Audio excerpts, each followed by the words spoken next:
Hi, I'm Prism Raven, and this is me redrawing my first artworks. Well, not really my first artworks, but the first ones I made since taking art seriously. If you're not aware, in the summer of 2017, I found myself in the trenches of art YouTube and took a lot of interest in illustration. Considering I've always been kind of envious of my other friends and classmates that were amazing at art, I made it a promise to myself to become good at it. And in all of that time that has passed, I managed to keep my first illustrations and sketchbooks and all that. And it's also just a nice snapshot into what was in my mind back then. I think that our art and what we create is a very good reflection of our state of mind and our interests and our hobbies and all that. And I think that these illustrations perfectly encapsulate what it was like being me in high school in a very odd and amateur yet endearing kind of way, you know? So before we start off with the redrawing process, I think a lot of you would be interested to see what my sketchbook looked like. It's kind of embarrassing to look at, you know, but journeys. Yeah, this is supposed to be Raven, the rebirth version that I saw in Injustice. A sketch of Batman, another Batman, what's this? It's like Angel from X-Men, I think. I'm not sure if I'm allowed to show this on YouTube, but this is a very fierce pose from Poison Ivy. It's supposed to be Iceman, Starfire. And the thing is, when I was a beginner, I actually made a lot of very small drawings. Especially during the first few days, I knew I wanted to draw humans and superheroes and all that. But I didn't feel comfortable enough, like I didn't feel good enough to be able to pull it off. So I started off with very small illustrations crammed into an entire page. And I ended up with a lot of these small drawings that I think would be cute stickers. So yeah, these are the very first few ones actually. Yeah, this is really nice. There's like a tree, an eyeball, some very pretty eyes. I remember this is definitely from a Mako Chino tutorial. I used to love that specific eye video that she made. Yeah, this is like a Grim Reaper, just some weapons, I think. I was also very into nature stuff. There's a lot of animals, plants. There's a waterfall that's really cute. I drew a lot of waterfalls as a kid. And it's not even like a proper sketchbook. It's full of lines. It was actually supposed to be for school. I didn't want to tell anybody that I was pursuing this goal, so I just used some lined notebooks that I had and some cheap pencils that I had lying around. And I made these drawings, you know? People always say it's really intimidating to start with art and that it's too expensive and too complicated, but it's really not when you don't make it that way. You can just do it like me, just pick a cheap sketchbook, some cheap pencils, and start with that. It doesn't have to be amazing, you just have to start and figure out what your interests are. That's the very, I think, foundation of what an artist is. Since this video is all about celebrating my start as an illustrator, I think it would be quite appropriate and quite poetic to recreate the very first page of the sketchbook, which is this. There's a giant eye, a random eighth note, a crystal, which I think is from a video game. I don't remember, honestly. A plant sprout, a bird, some lips, a galaxy raindrop thing, and an extended arm. Nothing about this makes sense or is like thematically cohesive, but you know, I think there's a charming quality to it. And I think it would be perfect to recreate now as a more intermediate artist. So yeah. That'll be the first of the two illustrations that we'll be making today. The second will come from this next sketchbook that I have, which I'll be showing next. And yeah, around this time I was also very interested, like I said, in beauty tutorials on YouTube. During this time I watched a lot of beauty YouTubers, a lot of which were cancelled, so we'll not really be mentioning anybody's name, but yeah. I think that inspiration is very visible in my illustrations that I made during this time. I drew a lot of women in very heavy makeup, and I think that's very fierce, you know? Yeah, I was also one of those people who did not know how to draw men for some reason. I think it's because of the way I consumed media during that time. I watched a lot of beauty YouTubers that were women, or at least effeminate, and a lot of the tutorials, especially during that time, were by artists who only draw women. So I didn't really have much to work with, I guess, but thankfully I've now grown into an artist who is more comfortable drawing all sorts of people. And yeah, another eye with, of course, a winged liner. I think I saw this in Pinterest or something. I drew Ariana Grande. I drew this fierce girl with like an asymmetric bob. The gold highlighter is definitely Fenty inspired. Fenty was really big, especially during this time. There's also this blonde diva with a red lip. It's quite cute. I think this is like the nicest illustration in my sketchbook, this sketchbook specifically.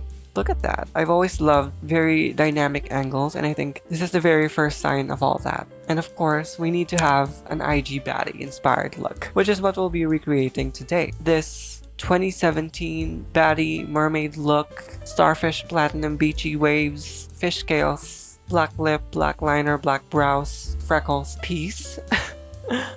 Yeah, this was very off the time. And for some reason, the scales look like scabs. I don't know what was happening there, but hey, I think this will be a perfect illustration to recreate, I think. Because this captures really my interest during that time, as well as the style that I was very invested in. So yeah.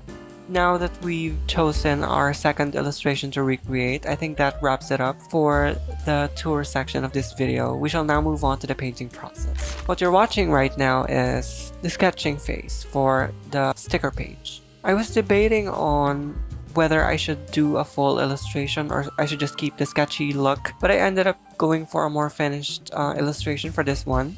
I wanted to show off a bit more rendering, and considering this is a bit more simple compared to the second painting, it's a nice bit of warm-up, because I haven't drawn in a while actually. I haven't posted in a while if you've noticed. That's because I've been very busy with some life changes. A lot has changed in my life in the recent months, and it's taking some adjusting to and a lot of efforts to rebuild my life back again. So bear with me a bit if the next few videos will be a bit more rough and a bit far in between, but I am trying my best and just doing my best to survive, you know, the next few months, and hope that things will be okay and still keep creating. But anyways, I don't really have much to say other than this was kind of tricky, I guess. Usually with my sort of like sticker pack style illustrations, I have a theme that encapsulates all of the drawings together. With this one, I don't really have much control over that because I'm, like I said, redrawing something that was already done by me back then. So I really struggled to make everything look cohesive, if you've noticed. Also in this video, I really tried my best to keep the integrity of the composition of the original pieces. I didn't do much changing with like the themes, like the objects that are present, and the way they're arranged on the page. I think that would make for a really nice comparison. Even though I think it would look better if I were to completely revamp the composition of everything. So yeah, we're just gonna be focusing on coloring and rendering. And after I've finished with the sketching, I blocked the basic shapes for everything, just making sure to fill out the page a little bit, and started coloring the basic local colors of the objects and the body parts. This is when I settled with a more of a cat eye look for the eye, and for some reason I made the eye like this glowing shade of yellow, very piercing, just like the eye look that she has going on. And yeah, I wasn't really sure yet with how I wanted to color the crystal, but I did a lot of experimenting on this. I left it here first just to focus on the shadings of the other objects, so nothing really complicated with the others. It's honestly just a crystal that was a bit difficult to work with.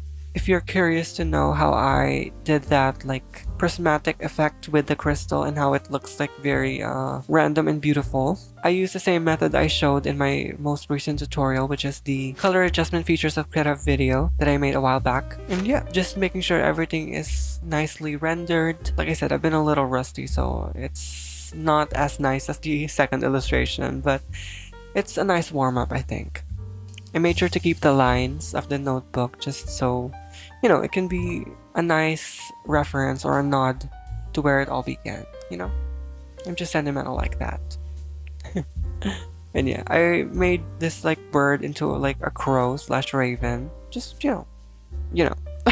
Yeah, I don't really have much to say about this spread, honestly. It's just cute. And I would say it's very interesting seeing how differently I interpret these objects now that I've had more experience, as well as more, you know, playtime to really explore what my interests are and what style I want to do. That's something that I was struggling a lot as a beginner, finding my own style. That's a very big thing for a lot of artists who are just beginning, finding that style. And you know, I can confidently say that all of those people who were telling me just to paint and to explore, they were kind of right. When you don't really think that much about your art style, it just kind of develops on its own. Since you are improving, you're expanding your library of, references and all that and experience, it's something that develops on its own, and you shouldn't really be worrying about it as much as you should be worrying about the level of polish of your fundamentals. So if you're gonna learn anything from this video, it's that, to take fundamentals seriously and to work on it, even as a beginner in whatever stage you're on actually. And yeah. This is the finished spread of the recreation of my first ever sketchbook page. Which one is your favorite? Let's move on to the next one. And yes, now for the main event, I guess. We are recreating a full-on portrait, which is, I guess, my bread and butter at this point. I personally would not be posting this lady this way if I were to fully recreate this now. But since we are focusing on rendering and coloring and just maintaining the integrity of the original piece, we shall keep the side profile with the basic lighting, as much as it pains me. I first started off with a sketch again. If you're noticing, the original lady is very pale. That was not intentional, that was just me being very scared of pressing down hard with the pencils. I knew I wanted to make a more melanated girly, so in the newer version, I'm making sure to keep her skin a more rich shade because I can, and I think it also beautifully shows off the more iridescent shades that I'll be adding on later. And yeah, I don't really like painting beachy waves, not because they're ugly. I like the way they look, but I think they are quite difficult to paint, like the individual locks of hair. I think it's quite laborious, and in my opinion, it's the most time-consuming hair to paint, so I don't paint a lot of it. But yeah, I think it looks quite beautiful. Once I'm happy with the basic colors that I've added, I started off with the shading. There wasn't really much lighting information in the original, so I just kept things very simple with a front-facing lighting in front of the model. And yeah, I added some more iridescent shimmery tones here, and I made sure to make the scales a lot more shimmery and iridescent rather than looking more like contour, which is I think what I was sort of going for during that time, although it didn't really work out. Yeah, I think this version looks a lot more in line with the general vision I had during that time, which I unfortunately was not able to recreate. The tricky part about this is keeping the hair looking platinum, despite the iridescent tones that I was adding, like the light blues, the pinks, and some of the greens. So yeah, that was definitely something that I was constantly adjusting throughout the entirety of this process. This is a very simple illustration. Background is definitely a missed opportunity to have been added, but again, we're staying faithful to the original, so we're not really adding one. Although I will probably make a version of it that has a background in the end. Stay tuned for that. I don't know. The platinum hair, the black lips, the black brows, and the thick lash and liner, and the mermaid theme, and even the tiny freckles on the nose. It's very 2017 makeup. This is very crazy for me to look at, actually. I don't know about you, but personally, it's very trippy for me seeing this right now because when you're a beginner, you have certain visions of what you want to make in your head, and you don't really have the skill sets and/or sometimes the equipment to be able to fully actuate that vision. So seeing this mermaid baddie come to life in 2026 is an odd experience for me to witness. So yeah, it's like I'm now actually seeing an idea that I had that I wasn't able to fully express at that time. And yeah, I think it's really cool. Yeah, of course I kept the highlight very bright and blinding, as the YouTubers loved to say during that time. After some rendering and some adjustments to the image, this is the 2026 version of the mermaid baddie. And yeah, it's definitely giving beauty campaign, and I'm totally here for it. This was a crazy video to make. I had so much fun recreating these paintings, although two of the many ones that I made. I hope you enjoyed it as much as I enjoyed making it. If you want a part 2, let me know. I have many more I want to recreate. You can even pick which one you want based on the ones that I showed. I'd love to do some requests from you guys. And yeah, if you want to know how I adjust colors in Krita, how I brighten, darken, add filters and all that, you can check out this video. Anyways, thank you for watching, and I'll see you soon. Bye!